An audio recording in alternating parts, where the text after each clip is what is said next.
Bienvenidos una vez más a su programa Hablemos de Real Estate con Carlos Amaya, donde hablamos todo lo relacionado con real estate, familia y finanzas en los Estados Unidos. Nuestro invitado del día de hoy es un inversionista inmobiliario en Texas. Se enfoca principalmente en apartamentos multifamiliares mediante inversiones a largo plazo. Es un abogado de la Universidad de Monterrey y tiene un Master of Laws de New York University of Law. Trabajó en la firma Baker McKenzie por 10 años en proyectos de inversión extranjera, inmobiliaria y transaccionales. También trabajó como in-house counsel para asuntos financieros en una de las empresas más grandes en México. Adicionalmente cuenta con experiencia en el sector público y fue presidente del primer comité de participación ciudadana del sistema estatal anticorrupción de Nuevo León. Está casado, felizmente, tiene 4 niñas maravillosas y es apasionado en las bienes raíces y le gusta forjar relaciones estrechas y duraderas. Después de nuestra corta introducción, nos va a contar exactamente cómo hizo para entrar en el mercado de bienes raíces, siendo abogado estudiando en México y haciendo una especialización en Nueva York. En Hablemos de Real Estate con Carlos Amaya creemos que la familia es la base de la sociedad. Por eso, nuestra misión es proveer información y herramientas a la comunidad latina de cómo lograr la libertad financiera a través de bienes raíces.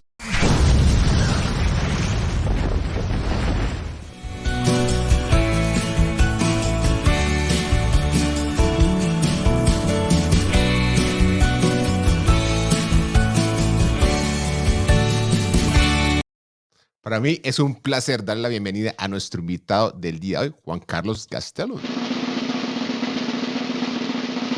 Juan Carlos, muy buenas noches. Gracias por aceptar la invitación. ¿Cómo estás? ¿Qué tal, Carlos? Muy buenas noches. Muchísimas gracias. Pues es un honor y un placer también estar contigo en tu podcast.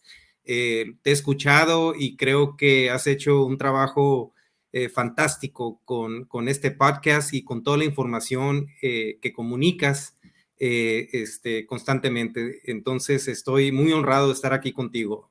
No, honrados estamos nosotros que nos acompañes, que has aceptado la invitación. Y cuéntanos, comenzando por el principio, ¿a dónde te encuentras en este momento? Dijimos en el intro que estudiaste en Monterrey y que estudiaste una especialización en NYU, en la Universidad acá de Nueva York, pero en este momento, ¿a dónde te encuentras? Sí, claro. Ahorita estoy en Monterrey, Nuevo León, en México. Aquí vivo. Invierto en Texas, pero estoy aquí con mi familia. Entonces soy un long distance real estate investor, o out of country real estate investor. Pero ahorita estoy en Monterrey. Es espectacular porque ahí nada más dijiste muchas cosas interesantes. Mucha gente dice, no, es que mira, yo tengo una profesión que soy ingeniero, contador, tengo un restaurante, hago jardines, lo que sea, carpintero. Entonces mi profesión es esta y yo no sé de real estate, no sé cómo entrar al negocio. Pero tú en el intro dijimos, eres abogado, obviamente que trabajaste en la parte de real estate, que hablamos un poco más adelante. Y aparte de todo, mucha gente dice, no, pero es que yo para invertir tengo que invertir aquí a donde me encuentre viviendo y eso pasa mucho en el área triestatal de Nueva York que la gente dice con estos precios, ¿cómo voy a invertir? Pero tú eres el ejemplo viviente que estás invirtiendo en Texas desde Monterrey, desde México. Mucha gente en Centroamérica y en Sudamérica que quiere invertir lo ve como un obstáculo, pero tú nos vas a contar cómo lo has hecho. Entonces, arranquemos por el principio en la parte de real estate. ¿Cómo fue tus inicios en la parte de real estate? Vi en el intro que trabajaste en una compañía por mucho tiempo, que Claro. representarte clientes, pero ¿cómo fueron tus inicios cuando estabas ahí trabajando en la compañía, en la firma? Bueno, te comparto que realmente empecé muy joven, a los 23 años, incursioné en el ámbito profesional en una firma de abogados, en aquel entonces la más grande del mundo, basada en los Estados Unidos, que había aperturado oficina en la Ciudad de México en los años 60, después aperturó oficinas en la frontera con los Estados Unidos, en México, pero en la frontera con los Estados Unidos, principalmente para atender el mercado que iniciaba con el Tratado de Libre Comercio, con NAFTA.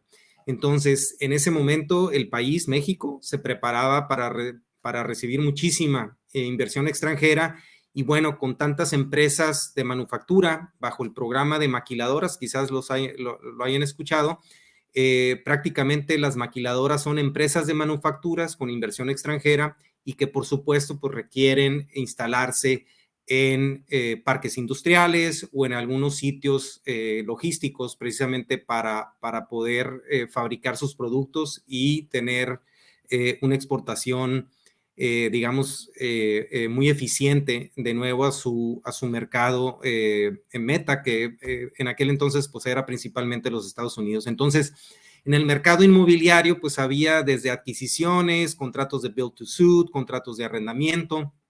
Entonces tuve de primera mano una inmersión en el mundo inmobiliario desde el punto de vista, digamos, estrictamente profesional o de asesor. Lo cual pues me permitió ver muchísimas transacciones de muchos tipos, algunas relacionadas con el financiamiento y con algunos accesorios como garantías, garantías reales, etcétera, ¿no? Entonces, tuve la fortuna de tener esa experiencia por mucho tiempo con inversionistas, principalmente de los Estados Unidos, pero en el ámbito inmobiliario, ¿no? Entonces, así es como incursioné. Finalmente, pues con el paso de los años tuve contacto con clientes ya en mi práctica privada que también estaban interesados en invertir en el sector inmobiliario en Estados Unidos y pues me tocó también asesorar a muchos inversionistas mexicanos ahora haciendo sus negocios de inversión en real estate en los Estados Unidos. Pero siempre comentábamos, pues siempre del otro lado de la mesa, ¿no? Siempre como un consultor o como un asesor. Y bueno, en 2012 inicié invirtiendo en un condominio, después en el estado de Texas, después otro en 2017, pero no fue hasta la pandemia que decididamente inicié pues con este emprendimiento en real estate, digamos que hands-on, ¿no? Completo. Entonces, tengo la estructura formada, corporativa en Estados Unidos y a raíz de eso, pues fui adquiriendo primero este año un multifamiliar, ahorita tengo otro bajo contrato, también en Texas, y estamos explorando ya incursionar en el sector del syndication. Ahorita podemos hablar un poco de syndication. Sé que has tenido gente experta en real estate syndications, pero creo que es un área muy interesante que quizás tu público y tu audiencia quiera conocer más a fondo porque es un área de oportunidad inmensa.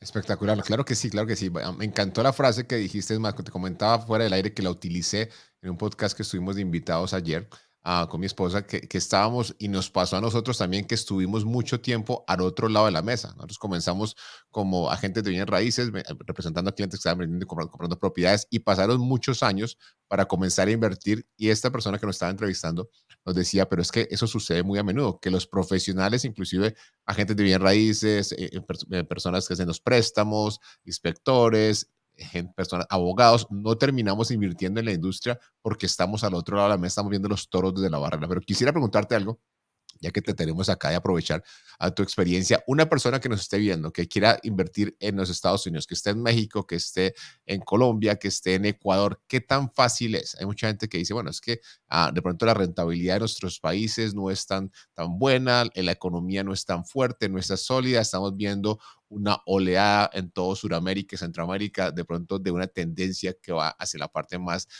menos capitalista, sin entrar en la parte política, pero ¿cómo funciona que una persona que tenga un capital le diga, definitivamente yo quisiera ir a comprar propiedades en Estados Unidos? ¿Qué tan fácil es hacerlo? Claro, mira, vamos a segmentar la pregunta en dos respuestas. Asumiendo que alguien quiera únicamente invertir su capital, pues puede ir con una empresa como la nuestra, en donde invierte de manera pasiva y nosotros hacemos todo el análisis del proyecto de inversión, hacemos toda la parte corporativa, formamos la empresa, hacemos toda la parte contractual y les damos a estos inversionistas las garantías jurídicas y en su caso económicas que deben mantener precisamente para que su inversión sea segura. Esa es una parte. Pero si alguien quisiera incursionar como inversionista o como un actor con mucha actividad en el sector inmobiliario, creo que la facilidad dependerá de su capacidad de desarrollar habilidades. ¿A qué me refiero? es muy importante estar en el aprendizaje continuo y constante. El área de real estate tiene un abanico sumamente amplio sobre los cuales o con actividades sobre las cuales se puede incursionar. Por ejemplo, yo mencioné ahorita el tema de inversiones sindicalizadas. ¿Qué quiere decir? Que se reúnen esfuerzos y capitales y talentos para en conjunto invertir en un solo proyecto. Sin embargo, hay muchas otras maneras de invertir. Por ejemplo, habrá quien quiera invertir en lo que ahorita está en tendencia y de moda, que es el short-term rentals en lugares vacacionales. Por ejemplo, alguien que quiere invertir en un lugar de playa puede comprar una casa, puede solicitar a un tercero que se la administra y puede estar haciendo este tipo de actividad de short-term rentals que es muy rentable, pero que no es tan pasivo como lo que comenté inicialmente. Hay otros sectores en donde también se puede invertir de manera más pasiva que en apartamentos multifamiliares, como puede ser el self-storage o pequeños almacenes para la gente común y corriente que quiere almacenar simplemente cosas que ya no le caben en su casa, que no tiene el espacio. Ese es un sector creciente, es un sector que no es tan demandante como lo pueden ser los apartamentos, pero que también es muy rentable. Otro sector puede ser quizás en locales comerciales. Entonces, cada sector tiene su propia dinámica y para cada sector hay sus asegúnes y habrá que tener ciertas habilidades para incursionar en un determinado sector. El Creo que aprendizaje general se puede lograr a través de la lectura, de escuchar podcasts como este, como el tuyo, escucharte a ti, escuchar a tus invitados y estar constantemente en esta investigación, en este camino del aprendizaje.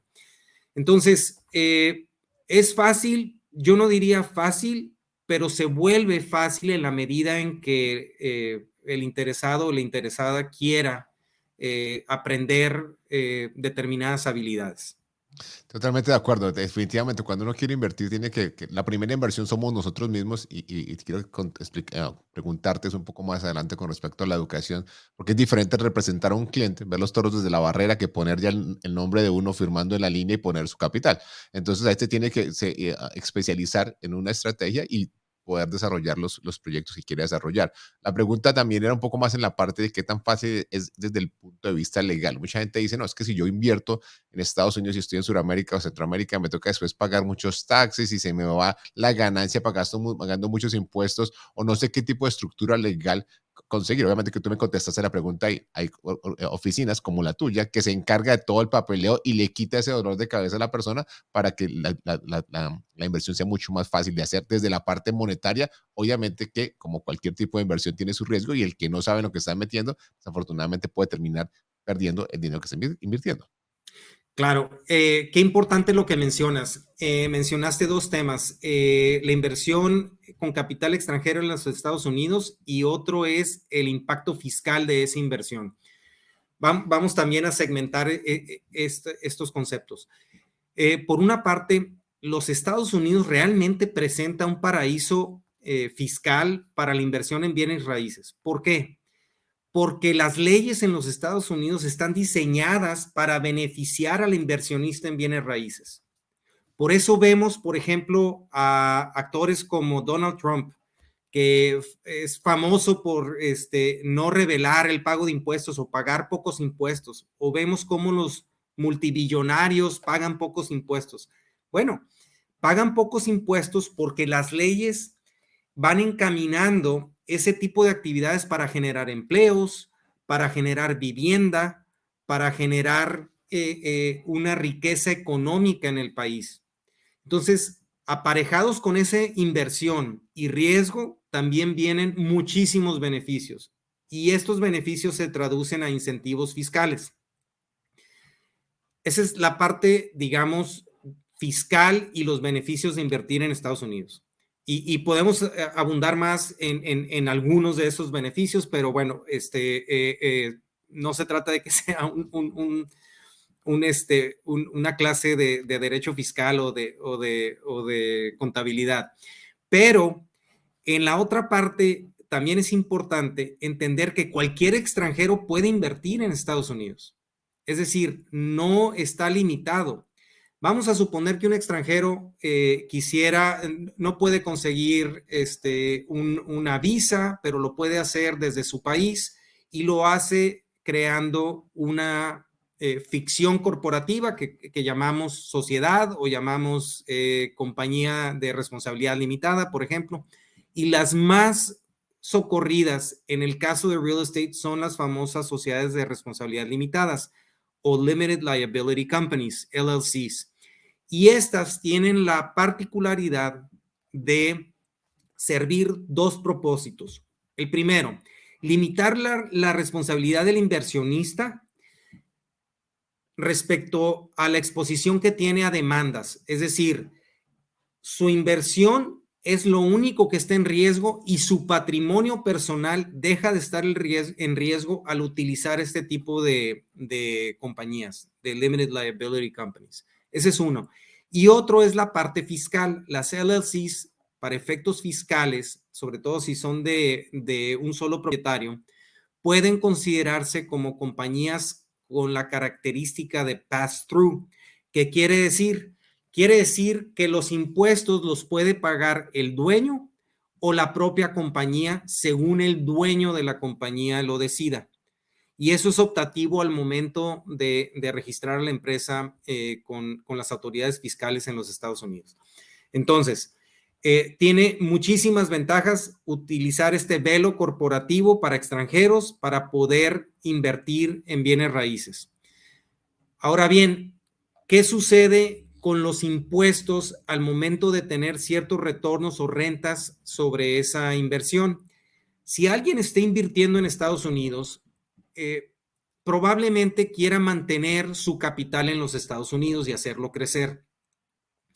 Generalmente, si el inversionista extranjero retira esos retornos o ese capital, va a tener un impuesto sobre ese capital, quizás en una de las tasas mucho más altas.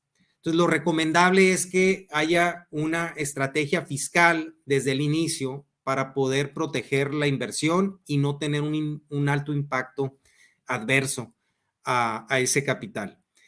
Por otro lado, si ese capital se va a sustituir en otra inversión, hay mecanismos y herramientas, por ejemplo, el intercambio 1031, se llama 1031 Exchange. Es una forma de diferir el impuesto que puede ser eternamente, con muchísimas ventajas para poder acrecentar ese capital. Se llama 1031 por la sección del código del IRS en donde se establecen estos mecanismos, pero es una herramienta también muy socorrida por inversionistas ya con algo de experiencia, precisamente para hacer crecer su patrimonio. Y así hay muchísimos beneficios. Por ejemplo, en departamentos multifamiliares de cierto monto hacia arriba, por ejemplo, alrededor de $500,000 hacia arriba, ya conviene hacer el primer año un estudio de segregación de costos. Ese estudio de segregación de costos permite aislar el valor del terreno sobre lo edificado y sobre todo los bienes inmuebles o adheridos al edificio, y ese costo depreciarlo en el primer año. Es parte de la estrategia de lo que se llama depreciación acelerada. Entonces, muchas de estas herramientas no existen en ningún otro país. La parte de sistemas, de instituciones orientadas a incentivar la inversión en real estate, creo que no hay otro país como los Estados Unidos.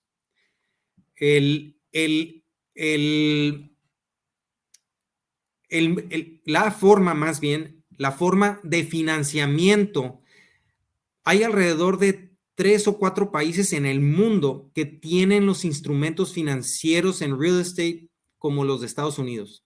Solamente 3 o 4 países. En Estados Unidos hay créditos hipotecarios o mortgages que duran o se amortizan en 20, 30, incluso hasta 40 años. Y muchos de estos están avalados por las famosas agencias inmobiliarias que son cuasi gubernamentales y que apoyan a estas inversiones. Son conocidas como Fannie Mae, otra Freddie Mac, y hay otra herramienta que amortiza en ciertos casos inversiones hasta 40 años. Entonces, eso complementa una serie de factores que incentivan invertir en real estate en los Estados Unidos.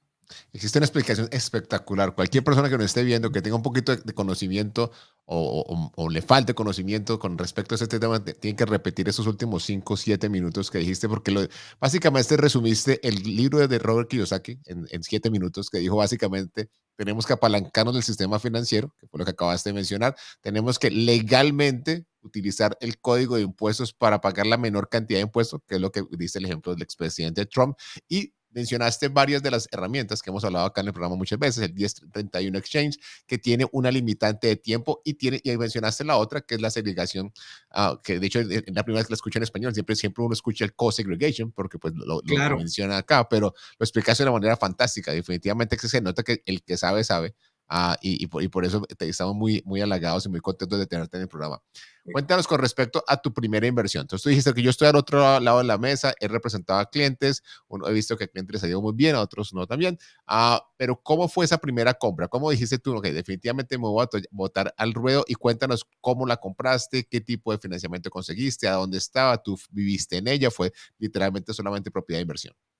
Solamente fue una propiedad de inversión. Esta primera que te comparto que hice en 2012 es un condominio en un edificio que tiene una asociación de condóminos, mejor conocido como el Homeowners Associations, Okay. que prácticamente hace algunas de las funciones de la administración de todo el condominio.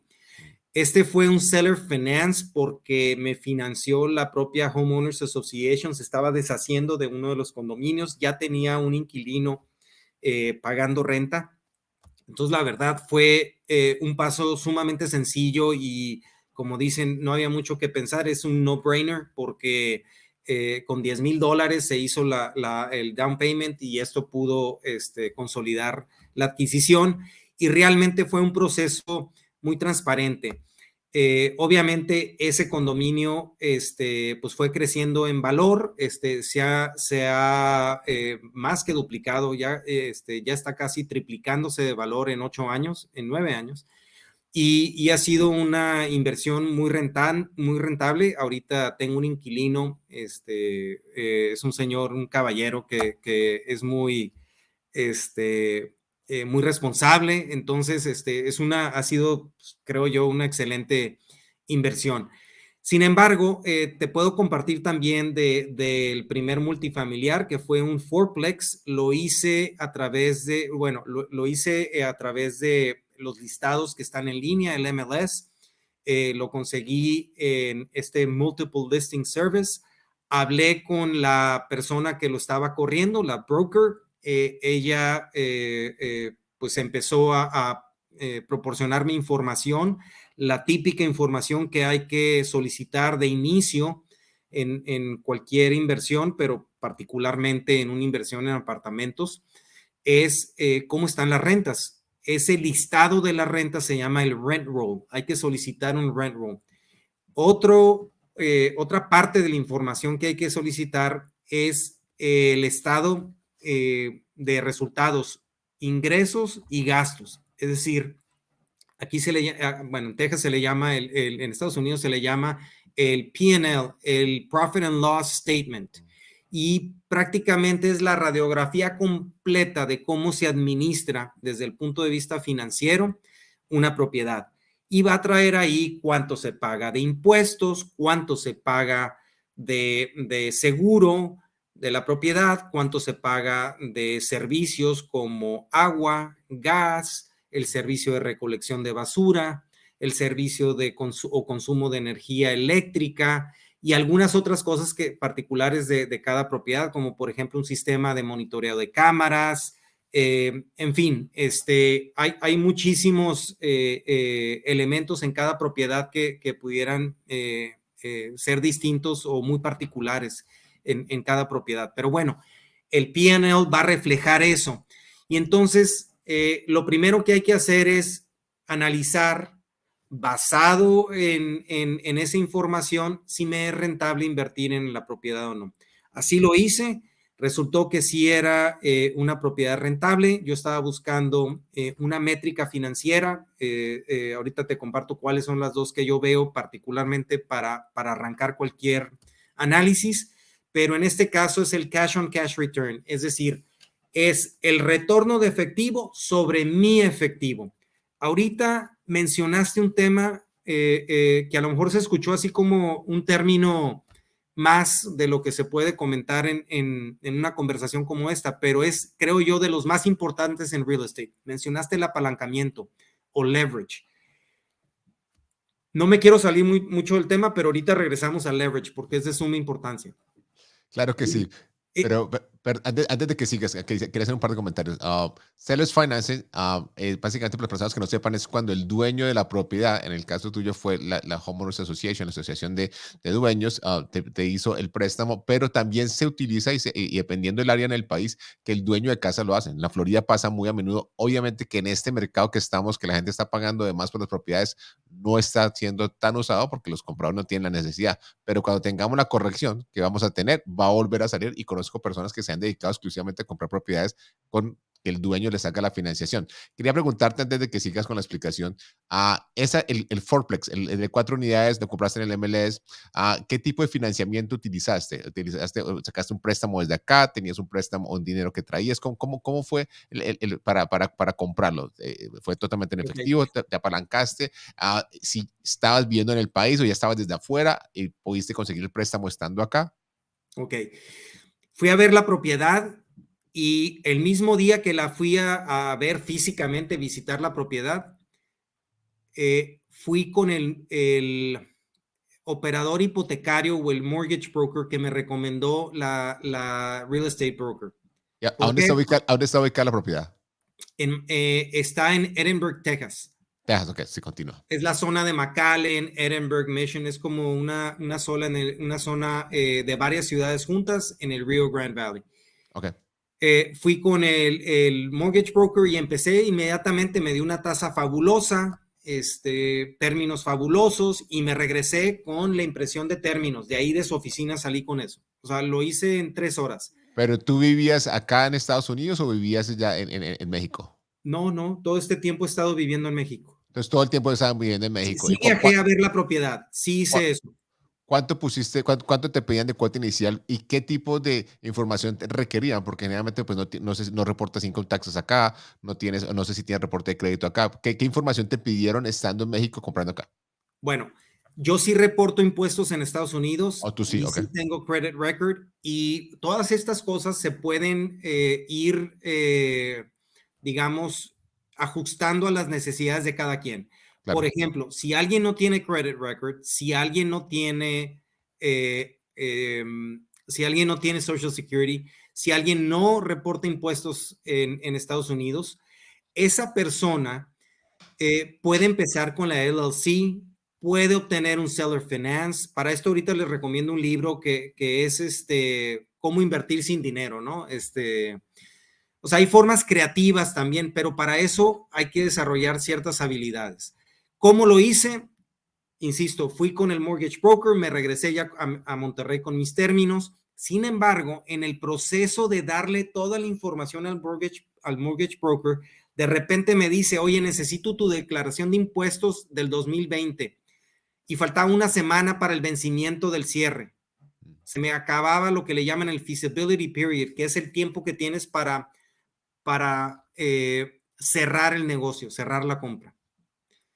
Entonces, inmediatamente me metí al internet, mandé un mensaje a una empresa que había conocido en una convención virtual que se llama The Badass Real Estate Show, con gente relacionada ya en Washington, en el estado de Washington, y asociada con Bigger Pockets y demás. Entonces, virtualmente solicité desde aquí de Monterrey, por internet, con correos electrónicos, escaneando documentos y demás, solicité mi crédito, me lo otorgaron y finalmente tuve que prorrogar el feasibility period y poder cerrar. Pagué un 25% down, quiere decir que recibí un préstamo del 75% relacionado con el valor de compra.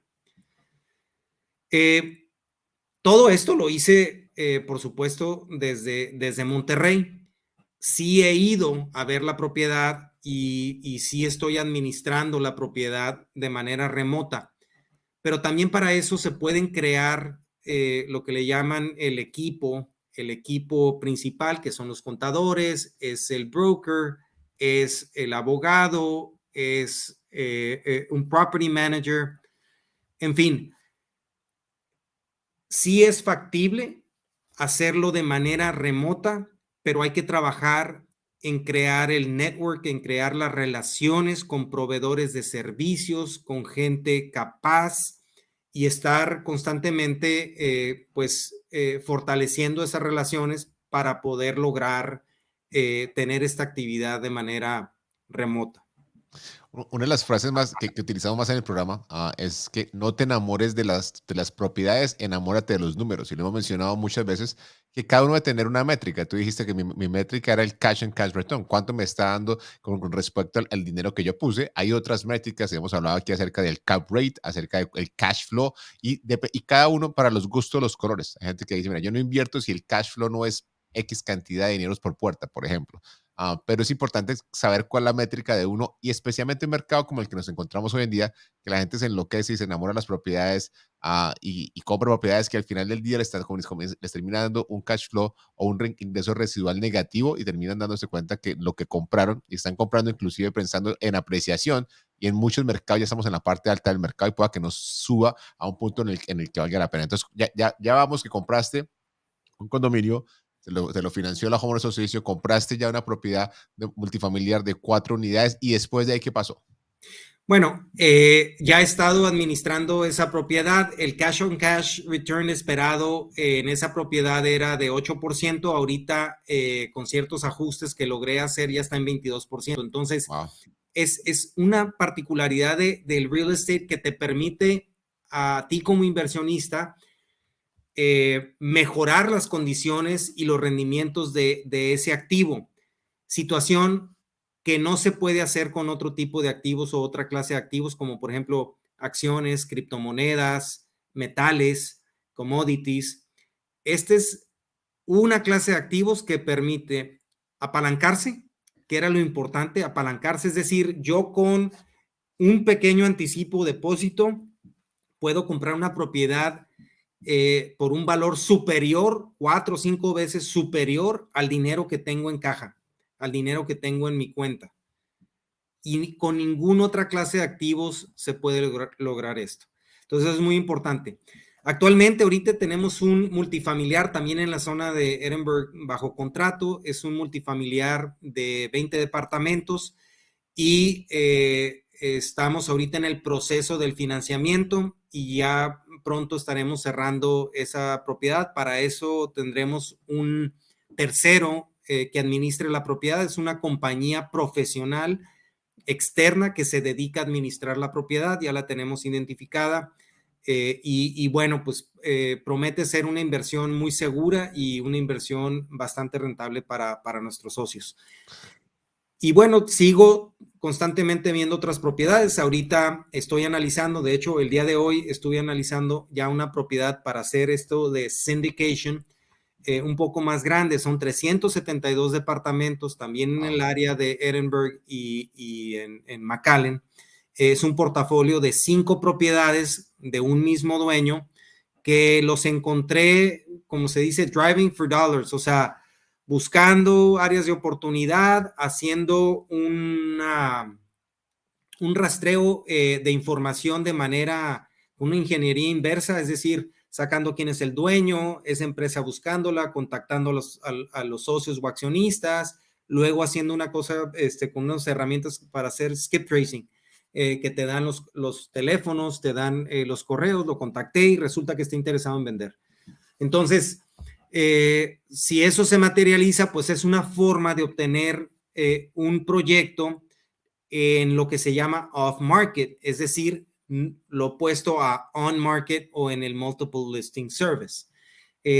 Y la ventaja de hacer algo off-market es que se está negociando sin el intermediario, la negociación es directa.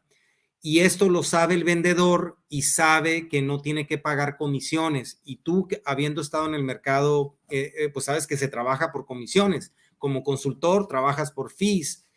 Pero precisamente aludiendo a lo que comentabas de Seller Finance, uno de los beneficios que el dueño de una propiedad ve cuando está haciendo el Seller Finance, pues es eso, que no tiene que pagar comisiones, ¿no? Entonces, pues hay muchas estrategias, tácticas y formas de invertir en real estate. Insisto, lo importante es estar en el estudio constante y en el aprendizaje permanente de este gran sector que a mí me apasiona.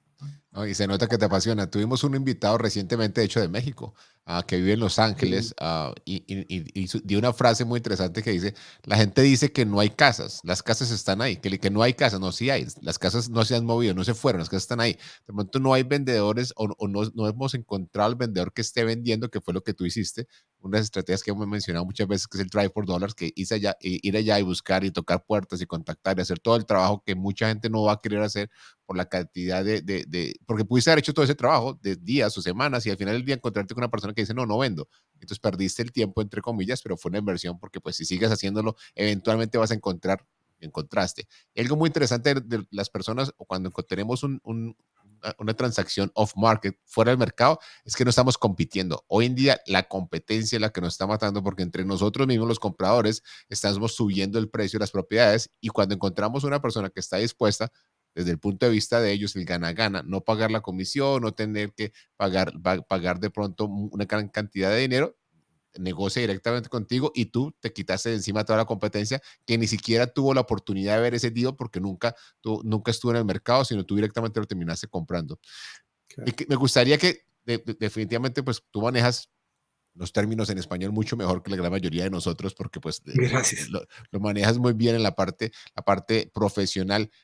Explícanos qué es syndication. Para una persona que dice, ok, ¿qué es sindicación? O yo quisiera, o yo he escuchado eso, ¿cómo así que esta persona 300 unidades, 300 apartamentos? No, mejor dicho, ya, así como cuando uno escucha a Grant Cardone que dice que tengo 3,000. Entonces uno cree que, mucha gente cree que él es dueño solo de todos los 3,000 apartamentos, pero pues nos vas a explicar qué significa syndication y cómo hace y cómo se apalanca de esa estrategia para poder llegar a esos números, porque definitivamente comprar 20, 50, 100 o en este caso 300 unidades de un solo bolsillo es muy difícil a no ser que uno ya tenga acumulado ganancias anteriormente. Claro, claro, con gusto. Bueno, entendiendo que el syndication es un sindicato y un sindicato es la reunión de algunos elementos. Pueden ser dinero, pueden ser trabajo, pueden ser talentos. En fin, el syndication en sí mismo es la reunión de varios esfuerzos hacia un mismo fin. Por ejemplo, hay un sindicato bancario en donde convergen varios bancos para financiar una sola operación. Pero también en real estate le llamamos syndication cuando se reúnen, generalmente quien identifica el proyecto o la propiedad asume un rol que se le conoce como sponsor. También se les conoce como operator u operador. Y ellos generalmente o estas personas se montan en una estructura, vamos a suponer una LLC de las que platicamos, un Limited Liability Company, se montan como los socios generales o general partners y reúnen a inversionistas pasivos que tienen un rol solamente de invertir sin responsabilidad. Es decir, su única responsabilidad llega hasta el monto de su aportación en el Limited Liability Company. Y a ellos se les llama los Limited Partners. Y es una fórmula muy utilizada para este tipo de transacciones. Esos esfuerzos de reunir capitales permiten que el general partner o sponsor o operator pueda ir con un financiero, con un lender, ya sea banco, private lender, cualquier tipo de institución financiera, y tomar dinero para apalancar la compra. Por ejemplo, si voy a hacer una inversión de 30 millones de dólares y voy a apalancar en un 25%, pues entonces lo que necesito reunir son 7 millones y medio de dólares. No los 30, solo 7 y medio. Es más fácil reunir 7 millones y medio que 30 millones de dólares. Lo que hace el general partner es juntar a muchos inversionistas en la parte de limited partners, quienes aportan esos 7 millones y medio de dólares para hacer el down payment y algunos otros gastos de cierre, pero bueno, el down payment.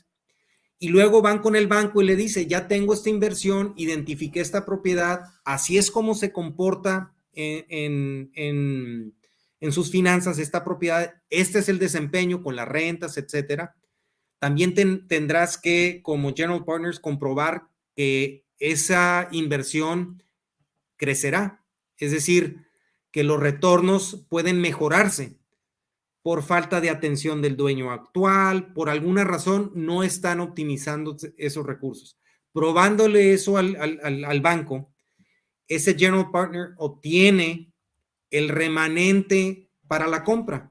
Es decir, reunió 7 millones y medio, pero ahora va a tener 22 millones y medio de préstamo. Y entonces va y en el cierre se lo entrega. En algunos estados son abogados, en algunos estados son casas de títulos, en algunos estados como Texas son casa de títulos y abogados, cualquiera que se elija. Pero bueno, se da ese dinero en confianza a un agente que se llama escrow agent. Ese dinero lo tiene el escrow agent y hace toda la labor de cierre y reparte el dinero según se deban impuestos al condado, según se deban algunos depósitos, se los da al nuevo dueño, en fin, retiene y entrega dinero según lo que le corresponda a cada una de las partes en un solo espacio que es la casa de títulos o en algunos estados en el despacho de los abogados que están administrando el cierre de la transacción. Así es como generalmente funciona un syndication. Normalmente, el que encuentra el proyecto o la propiedad a adquirir hace una corrida financiera que se le llama pro forma. Pro forma quiere decir con la expectativa de que este dé tal resultado. Y esa corrida financiera va a tener un término, es decir, también va a tener una estrategia de salida del proyecto. Y dependiendo del apetito de los inversionistas pasivos, pues ese proyecto podrá durar 5, 7 o 10 años. Generalmente los ciclos duran 7 años, porque es cuando ya se amortizó la inversión y se permite ya sea vender, pagar a todos los inversionistas pasivos su capital y además sus réditos. Y de esta manera funciona un sindicato en real estate. Muchísimas gracias por la explicación muy clara. Una de las motivaciones de nosotros para comenzar con mi esposa este proyecto de Hablemos de Real Estate era traer información en español con respecto a todo lo que tiene que ver inversiones en bienes raíces en los Estados Unidos. Generalmente no hay mucha y la poca que hay habla exclusivamente acerca de fix and flip, acerca de comprar, renovar comprar, renovar y vender wholesalers para que las personas que la estrategia que les dicen no necesitan dinero, no necesitan crédito, no necesitan nada, no necesitan saber nada, solamente dedicarse a ser wholesalers que básicamente conseguir la propiedad. Buy and hold, que es la estrategia que nos gusta comprar a nosotros, propiedades multifamiliares de 2 a 4 y quedarnos con ellas. Pero personas que hablen o contenido en español que hablen de lo que estamos hablando en este momento, de syndication, es muy poco, no hay. Definitivamente he tenido charlas, como tú mencionaste anteriormente, tuve un invitado a Bernard Peirce, que es experto en syndication y me encantó. ¿Por qué? Porque me encanta la tendencia que estamos teniendo, porque es una estrategia que es muy buena, especialmente para la gente que quiere estar de LP, como dijiste, de Limited Partner, que no quiere hacer mucho trabajo, como está la economía con la inflación, tiene dinero en el banco que va a ir perdiendo valor. Esa es una estrategia fantástica, aparte de todos los beneficios fiscales que mencionaste anteriormente. Algo que quisiera acotar de la charla que tuve con Bernard, que nos decía, si usted quiere hacer syndication, tiene que precalificar al operador. El operador es clave porque es el que encontró la propiedad, el que hizo las proyecciones. Y también algo interesante es que las personas tienen que acreditarse como inversionistas. Hay ciertas reglas de juego. Uno se puede acreditar por el ingreso. Si uno tiene un ingreso de $200,000, $300,000, si uno es soltero o casado, o si tiene inversiones o su patrimonio neto está por encima de 1 millón sin contar la residencia principal. Hay otras reglas de juego, pero esas son como las más básicas para las personas que tengan que pasar ese filtro para invertir. ¿Por qué? Porque el gobierno también quiere asegurarse que los que están metiendo dinero ahí saben el riesgo que están metiendo, porque con cualquier inversión uno puede ganar o puede perder. Y se tienen que preparar. Por eso me parece interesantísimo la explicación que tú hiciste, obviamente con los términos mucho más claros que lo que hacemos nosotros, y sonó muy interesante. Entonces, cuéntanos los beneficios fiscales, que eso es otro de los llamativos, especialmente porque la gente dice, el 1031 Exchange me pone con la soga contra el cuello, me tengo que andar corriendo y como está el mercado, irme a meter en cualquier propiedad, vender caro para comprar caro, vender caro para hacer para invertir en syndication y hacer un co-segregation. Cuéntanos un poco acerca de eso, por favor.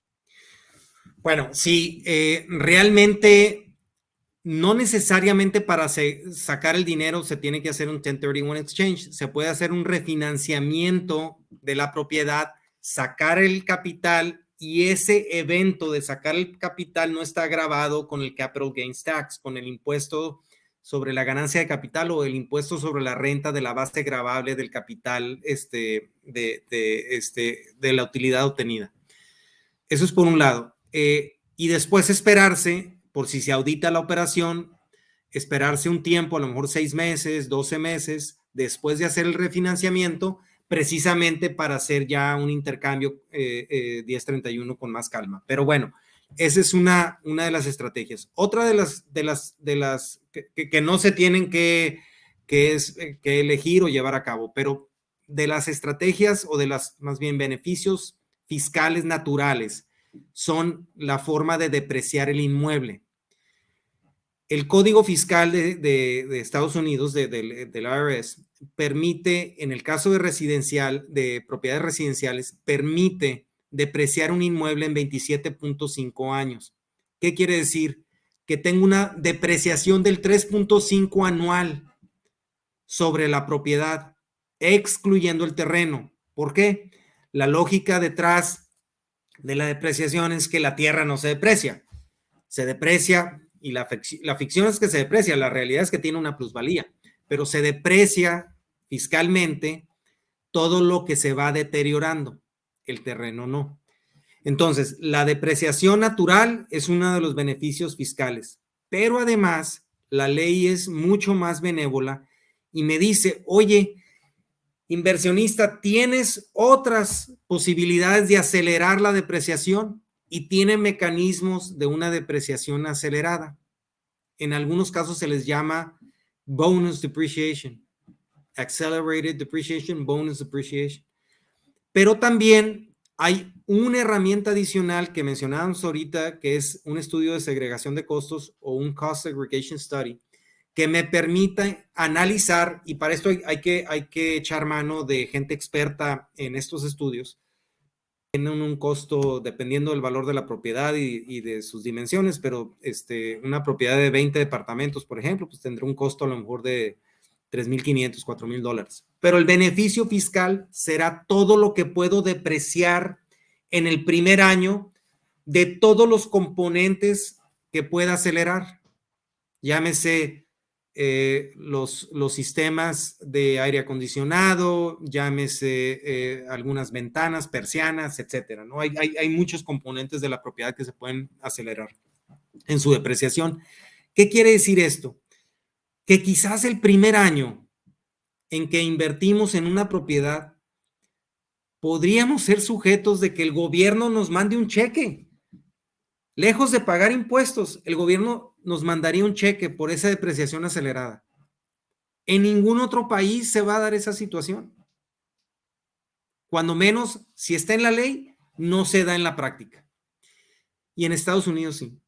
Entonces, esos beneficios pues quizás alguien que no que esté en otro negocio va a decir, oye, pues ¿por qué estoy pagando yo tantos impuestos? Por ejemplo, un médico que percibe $1,000,000 y que tasa en ingreso ordinario u ordinary income, a la tasa más alta, que puede ser del 40%, y gana $1,000,000, pues le quitan $400,000. Y el que invirtió en real estate $1,000,000, le dan un cheque. Entonces el médico puede estar furioso por la injusticia del tratamiento fiscal, pero la realidad es que las leyes están hechas para incentivar esta actividad de invertir en el sector inmobiliario. Ahora, mencionabas, por ejemplo, wholesaling, que no es otra forma más que ser un intermediario de contractual en una transacción. Y esto quiere decir suscribir un contrato de compra y luego ceder los derechos de ese contrato a un comprador tercero. Y esa actividad, que se le llama wholesaling, le permite al wholesaler, al primer individuo, ganar pues un margen por esa intermediación. Y es una forma de incursionar en el negocio de real estate sin tener que desembolsar algún recurso. Perdón. Sí, nomás agregando, ese wholesaler sí tiene un impacto fiscal de ordinary income o de la tasa más alta. Espectacular. Definitivamente, el cuadrante del dinero, del cash flow, el cuadrante del dinero de Robert Kiyosaki lo menciona muy claro y lo hemos mencionado acá varias veces, que está en la parte de la izquierda el empleado, el autoempleado, en la parte de derecha están todas las cuestiones, las oportunidades fiscales, está el dueño de negocio y el inversionista. Hay personas que están en la parte de la izquierda, como tú mencionaste, pueden ser doctores, pueden ser ingenieros, artistas también, jugadores de deporte profesional, que ganan muchísimo dinero, pero siguen estando en la parte izquierda. Entonces hay gente que me dice, no, pero es que mi hijo es doctor y se gana X cantidad de dinero, pero si uno analiza lo que acabaste de mencionar, que suena un poquito injusto si le pone uno cuidado que una persona gana $1,000,000 y le descuentan el 40% si está, pues, está en el bracket más alto, pero si una persona invierte $1,000,000, el gobierno le puede inclusive devolver por el tipo de la figura fiscal. Entonces, por eso es importante que en ocasiones, como dice Robin, yo sé que no importa cuánto dinero hagamos, sino cuánto mantenemos en nuestro bolsillo. Es Y hemos correcto. visto personas que se ganan mucho menos dinero que otras y al final del día utilizan esos recursos, los invierten de manera correcta y crecen de manera exponencial, y tenemos otros que para mantener el ritmo de vida, de vivir como un médico que gana 1,000,000 y viviendo en Manhattan y pagando con todo lo que pues, tú estuviste en Manhattan, sabes cómo son los costos ahí. Al final del día, desafortunadamente, el ingreso no, la cuenta de ahorros no crece porque no tenemos inversiones, porque nuestro ingreso es proporcional a nuestro esfuerzo. Con respecto a lo tuyo, entonces, tú tienes tu firma, sigues siendo abogado en Monterrey. ¿Cuál es el futuro para ti? Entonces tú dices, ok, mi ideal, ¿cuál es? ¿Dedicarme a real estate tiempo completo o la ley sigue siendo mi pasión y yo voy a dedicarle el tiempo a los dos? Obviamente que si haces eso, tu familia no te va a ver, pero ni en fotos, porque hay mucho trabajo. Entonces, para ti, a futuro qué viene? Bueno, qué importante. Fíjate que estoy en todos los cuadrantes de Kiyosaki, pero creo que debo estar en el cuadrante inferior derecho, que es en el de inversionista. Aspiraría a estar de tiempo completo en ese cuadrante para poder lograr lo que le llaman la libertad o independencia financiera, ¿no? Creo que todos debemos aspirar, a menos que te apasione a lo que te dedicas, pero si estás en un trabajo que estás viviendo quincena a quincena o semana a semana o mes a mes, pues sí se considere una actividad pasiva para poder empezar a generar riqueza y lograr esa independencia financiera. Digo, pues yo ya no estoy tan joven, entonces creo Creo que uno de los objetivos de estar invirtiendo en real estate es precisamente lograr sustentar una independencia financiera a través de real estate ya para la vejez, ¿no? Entonces ahí es donde quisiera estar. Me siento muy cómodo en el sector de real estate, me apasiona, me encanta, además de estar brindando techo y un hogar para muchas personas, para los inquilinos. Yo le llamo un espacio limpio, seguro y pues affordable, ¿no? O sea, que se puede pagar, ¿no? A un costo razonable. Creo que es el sector donde cuando menos todos debemos explorar y analizar para ver si nos interesa. Esa sería mi sugerencia. Espectacular. Y mencionaste algo que lo mencionaba yo cuando estaba trabajando en la firma, que te comenté que traía una firma de abogados. Al final del día somos personas. La gente decía, no, cuando los bancos quieren rematar las propiedades, somos un número. Cuando uno es inversionista, uno habla de cash flow, habla de retorno en inversión, pero la parte clave, y por eso te va bien y te va a ir siguiendo mejor. Tú acabaste de mencionar, no, lo que pasa es que yo le estoy proveyendo un techo seguro, limpio, no sé exactamente las palabras que dijiste, a una familia y que pueda pagar. Y es eso. Uno al final del día, cuando uno tiene propiedad, le está ofreciendo a una persona que viva en su apartamento, en su casa, en lo que sea, y que ese sea el hogar y que van a crecer los hijos y todo. Y es espectacular porque uno está dando un servicio y como un servicio uno quiere dar el mejor servicio posible para obviamente tener el mejor retorno a la inversión, porque si un inquilino está contento con uno, está bonito, está limpio, obviamente que va a seguir pagando la renta a tiempo. Obviamente que no siempre pasa así, pero generalmente debería ser. Juan Claro. Carlos, no quiero tomar mucho de tu tiempo, que se nos extendió. Definitivamente, este tema a mí me apasiona, como te apasiona a ti. Nos podemos quedar charlando toda Sí, la noche sí. fácilmente. Pero cuéntanos un poco acerca de la parte personal. ¿Cuáles son tus hobbies, tus pasatiempos? Cuando no estás en el despacho de la parte de abogacía, la parte de las leyes, cuando no estás buscando propiedades, cuando estás haciendo la investigación, cuando no estás manejando tus propiedades, porque al final del día, sí, el cash flow es muy delicioso, pero si uno no tiene un administrador, una compañía que le maneje la propiedad, uno tiene que manejarlo. Puede que no se gaste todo el día o todos los días, pero también requiere atención y requiere tiempo. Cuando no estás en todo eso, ¿a qué dedicas? ¿Qué te gusta hacer aparte de la pasión que tienes por el real estate que se te ve definitivamente por encima? Claro, bueno, últimamente, pues creo que las actividades que he estado realizando, pues es caminar. Tengo una Golden Retriever que saco a caminar, también pasar tiempo en casa con la familia. Eh, tomé todos los días estoy, como hábito la lectura. Estoy leyendo, pues, o tratando de leer un libro por semana. Y fuera de eso, cosa que no hago seguido, pero me encanta velear, me encantan los veleros. La situación geográfica pues no me permite hacerlo con frecuencia, pero pues es lo que me encanta. Entonces, pues realmente todo el tiempo estoy inquieto, buscando cosas que hacer, en qué entretenerme, y si no estoy trabajando, pues estoy haciendo alguna de esas cosas. Espectacular. Y comentaste que te gusta leer un libro por semana, es espectacular.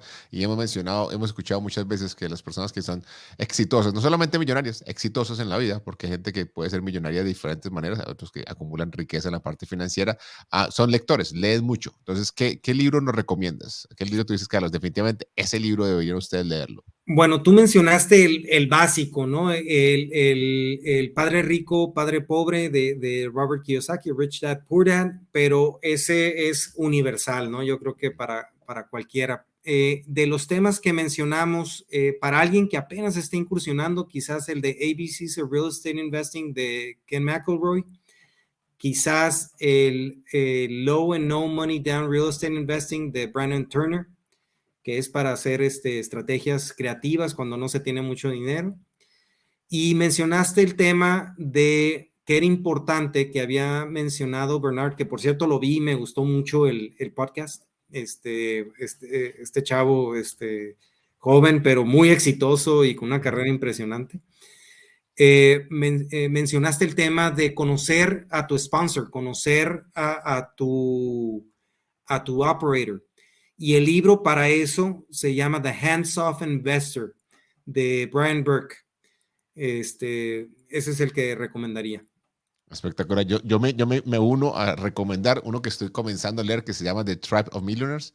Ah, cómo no. Ah, Porque básicamente Tony Robbins dice todo el tiempo que el mastermind, el grupo con el que uno esté, si uno se une a 5 millonarios, uno puede ser el sexto. Si uno se une a 5 personas que les guste el traguito de fin de semana, uno va a ser el sexto. Entonces, esa tribu es bastante importante. Cuéntame una película. Recomiéndame una película que tú digas, Carlos, esa película deberías verla. Muchas películas que me han recomendado acá, las que no he visto, las termino viendo y me parecen interesantes. En el caso tuyo, ¿qué película me recomendarías? Claro, pues mira, más que película, me gustaría recomendar o comentarte de una serie en Netflix que se llama El último baile o The Last Dance, y es la historia de Michael Jordan de la última temporada de los Chicago Bulls, pero se basa o se enfoca en la historia de Michael Jordan y todo el esfuerzo que le imprimió durante su carrera Michael Jordan para ser el mejor. Es decir, él no nació siendo el mejor, no se desarrolló siendo el mejor, sin embargo, era muy tenaz y tenía mucha ímpetu y perseverancia en lo que hacía y en su pasión por el baloncesto, por el básquetbol. Y la verdad es una historia inspiracional. Creo que jóvenes y no tan jóvenes se van a inspirar con The Last Dance. Es espectacular, es una serie que yo vi, la vi con mi esposa y vi parte con mi hija. Y nosotros, a mí me gustan mucho los deportes y pongo muchas correlación de la vida, el negocio, especialmente en real estate, con el deporte. ¿Cuántas veces nos tenemos que caer? ¿Cuántas veces nos lesionamos? ¿Cuántas veces Michael Jordan dijo, he fallado el lanzamiento final no sé cuántas miles de veces, pero gracias a eso fui exitoso? ¿Por qué? Porque tuve la oportunidad de hacer muchos más. Esa serie me encanta, es más, me gustaría hasta repetirla porque tiene mucho sentido. Y para las personas que tienen Netflix, que de pronto les gusta ver otro tipo de series, en vez de ver tanto narco, puede ver un poquito Last Dance y de pronto van a aprender mucho Claro, más. sí. Cuéntame, ¿cuál es tu diferenciador, Juan Carlos? ¿Cuál es lo que tú dices? Mira, yo creo que, ¿por qué eres abogado, estudiaste acá en NYU, inviertes en Texas, haces muchas cosas que un abogado, no un profesional, no solamente abogado, pero un profesional en Sira, ser abogado ya es estresante suficiente, ya es mucho trabajo para ponerme yo a hacer más cosas y ponerme a buscar propiedades y ponerme a lidiar con inquilinos. ¿Por qué tú sí lo logras hacer y otras personas no? Bueno, creo que yo soy una persona, me considero disciplinado, creo que soy ordenado y organizado. Y una frase que siempre he dicho es que el orden paga, el desorden cobra. Y en ese sentido, pues la disciplina, la tenacidad, la perseverancia hace que de cualquier materia, pues alguien se pueda hacer habilidoso. No, nadie nacemos con una habilidad per se, sino que si nos enfocamos en cualquier área, ya sea un negocio, en algún deporte y demás, pues con práctica, con tenacidad, pues se pueden tener logros. En Colombia decimos la constancia, la constancia alcanza lo que la dicha no alcanza. Algo Exacto, así. La exacto. constancia. Sí, sí, Ok. sí. Juan Carlos, ¿a dónde te pueden encontrar las personas? Si alguien dice que me gustó muchísimo, yo quiero invertir, yo quiero trabajar con la empresa de él, yo tengo un capital, ¿a dónde te podemos conseguir? ¿A dónde te podemos seguir? Sé que me comentaste que quieres hacer un podcast y te lo pongo acá en el aire, a la orden, lo que yo te pueda orientar, ayudar, lo poquito, mucho que yo sé, con mucho gusto te puedo ayudar, porque definitivamente con esa pasión que tienes de enseñar, porque en realidad enseñas y compartes tu información, va a ser fantástico sin lugar a dudas. Pero ¿a dónde te pueden conseguir? ¿Dónde te pueden encontrar? Claro, muchas gracias. Bueno, para todo lo relacionado con real estate, me pueden localizar por correo electrónico en jcgastelum@onewaytexas.com o en redes sociales en @onewaytexas. Mi página de internet es www.onewaytexas.com y ahí también tenemos formularios para contactarnos. Totalmente de acuerdo. Muchísimas gracias, Juan Carlos. No te me vayas ahí para despedirnos por interno. Y ya me acordé del dicho, la constancia, ¿cómo es? No, se me olvidó otra vez. La constancia alcanza los... Bueno, me voy a acordar, después te lo voy a decir. Muchísimas gracias, no te me vayas ahí para despedirnos por interno. Y a todos ustedes, un agradecimiento por acompañarnos una vez más. Invitarlos que nos acompañen la próxima semana. Tenemos nuestro programa semanal con Julio, donde vamos a hablar de un tema de actualidad y tenemos un invitado o una invitada la próxima semana fantástica también con muchísima experiencia y una historia de vida que les va a gustar bastante. Y recuerden, la familia es la base de la sociedad y una familia libre a través de inversiones en bienes raíces es nuestra misión. Que Dios los bendiga a todos. Nos encontramos con la ayuda de Dios la próxima semana.